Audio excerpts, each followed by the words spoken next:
A upravo obrtnika, majstora svih profila nedostaje više nego ikad prije. Samo u posljednjih godinu dana u Hrvatskoj je otvoreno 900 građevinskih obrta, a unatrag 5 godina 3163. Istodobno nastavlja se obnova nakon potresa te nedavnih olujnih nevremena. Ni uobičajena gradnja nije stala, niču kapaciteti za turistički smještaj, stanova i dalje na tržištu manjka. Zahuktava se obnova nakon potresa i ova obiteljska katnica došla je na red. Tek nakon što su ogoljeni zidovi postalo je jasno koliko je oštećena, a potraga za majstorima otkrila je da ih nasušno nedostaje. Zlatko Prosinečki u ovom je poslu više od 40 godina. Kaže da nikad nije bilo teže pronaći majstore, osobito one od kojih se traži preciznost i finoća u izvedbi. Soposlikar, maler, pa ne mre on namalat kada zmačko, koda ja ili ne znam, vi farbate. To kad to nafarba zid, kad ga pogleda, to je špigl. Sve su deficitarne, ali te su najteže ih je naći jer su toliko poslom zatrpani da... sad dobro prolaze fušeri. Znate, sad dobro prolaze fušeri. On čak i radi veću cijenu od obrtnika, meće, uhvati priliku gdje može, kak napravi. Za fuša možemo se samo soli na rep metnuti. Traženi su i krovopokrivači, no mladi ne žele biti ni limari ni tesari. Oni koji upišu i završe školu često ne ostaju u toj struci, iako im je plaća od 1200 do 2000 eura. Recimo, austrijski model je kad upišu srednju školu, dobiju odmah staž, znači ide im staž, država im financira neku plaću plus nešto od Europske unije i oni su na taj način već tamo potaknuti da idu u tome smjeru, pa recimo ovo je jako teško zanimanje kad bi bio beneficirani radni staž tipa do 55. 58. godine, možda bi neko išao, mislim, ko može sa 65 hodat po krovu? Ne može niko, meni je 45 već teško, jel? Nedostaje i vodoinstalatera, posla je na pretek jer nekretnine grade i domaći i strani investitori. Ni obrtnici u Umagu ne mogu prihvatiti sve poslove koje im se nude. Povećano je strašno, znači to se ulaže se na sve strane ovdje u Umagu. I jednostavno ti vodoinstalateri, nekad ste bilo zanimljivo je to da se nekad ste bili ljubomorni ako bi vam neko uzeo posao, sad vam samo čini uslugu. Najviše je građevinskih obrta lani otvoreno u Splitsko-dalmatinskoj županiji, čak 150. Slijede Istarska županija, pa grad Zagreb i Zagrebačka županija. Unatoč strelovitom porastu broja građevinskih obrta i dobrim plaćama, do majstora je teško doći, a posla ima i previše. A upravo o toj temi s potpredsjednikom Hrvatske obrtničke komore razgovarala je kolegica Zrinka Grancarić. Gospodine Cvanciger, dobro vam večer i dobrodošli u Dnevnik. Dobro večer vama i vašim gledateljima.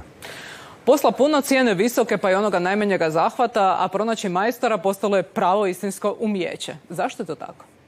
Pa suštinski duboki su razlogi i veliki su razlogi zbog toga, jer ništa se nije dogodilo preko noći. Naime, poznato je da u Hrvatskoj već duže vrijeme nedostaje majstora, sad je kulminacija nakon potresa i svih nedaća koje su nas zadesile i na koncu konca i gospodarskog procvata, odnosno gospodarske aktivnosti koja je donesla svakako svoje stvari. Znači, majstori kao ljudi koji su na tržištu su apsolutno u ovom trenutku tražena roba u svim djelatnostima, pogotovo zato što danas vidimo da, s obzirom na veliku gospodarsku aktivnost, pogotovo u nekim djelatnostima ala građevina ili tako dalje, neki koji se razvijaju, znači dolazi do toga da majstori su u velikom deficitu. Zašto ljudi nisu motivirani ipak dobrim plaćama koje sada mogu dobiti?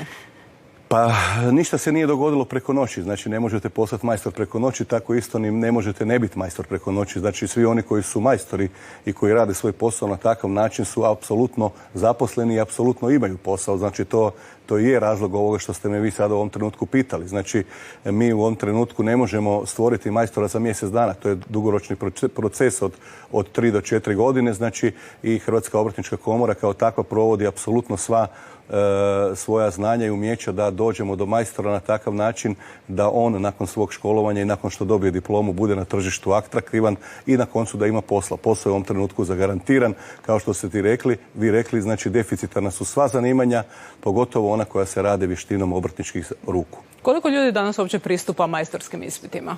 Pa mi smo ove godine, evo, znači kad smo imali svečanu akademiju Hrvatske obrtničke komore, ispromovirali 800 novih majstora To je jako veliki broj za našu Hrvatsku, odnosno za populaciju kakvu mi imamo.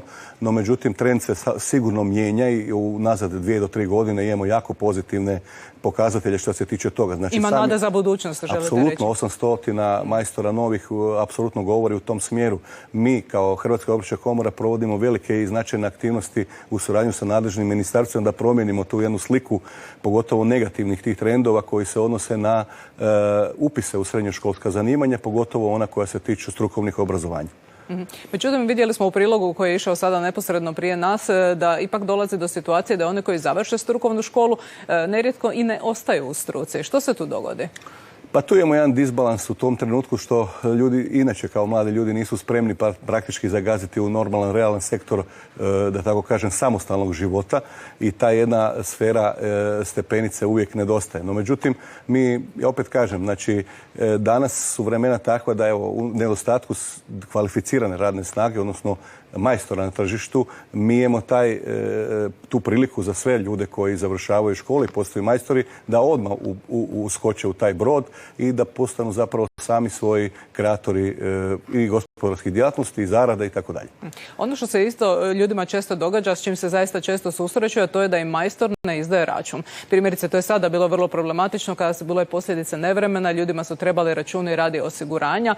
Susreću se s time da majstor kaže nema računa. Kako stati na kraj radu na crno? Mi u Hrvatskoj obrtničkoj komori smo apsolutno i na svojim stranicama i svim ovim platformama koje ispromoviramo, znači došli do toga da ukazujemo ljudima koji koriste usluge obrtnika da ih provjeravaju na način obrtnica, znači imaju i obrtni registar koji je u svakom trenutku dostupan na stranicama Hrvatske obrtničke komore, znači nema razloga, sve je provjerljivo, danas sve je digitalizirano, tako da i ljudi na koncu konca mogu nazvati nadležno udruženje obrtnika u bilo kojem mjestu u Hrvatskoj i provjeriti da li je neki majstor, da li ima diplomu i tako dalje. Na koncu konca on to potvrđuje svojim računom. Ako ne izdaje račun, znači da nije legaliziran, odnosno da je to nelegalan posao. Mi u Hrvatskoj obrtničkoj komori apsolutno ne podupiremo takav način i vid rada.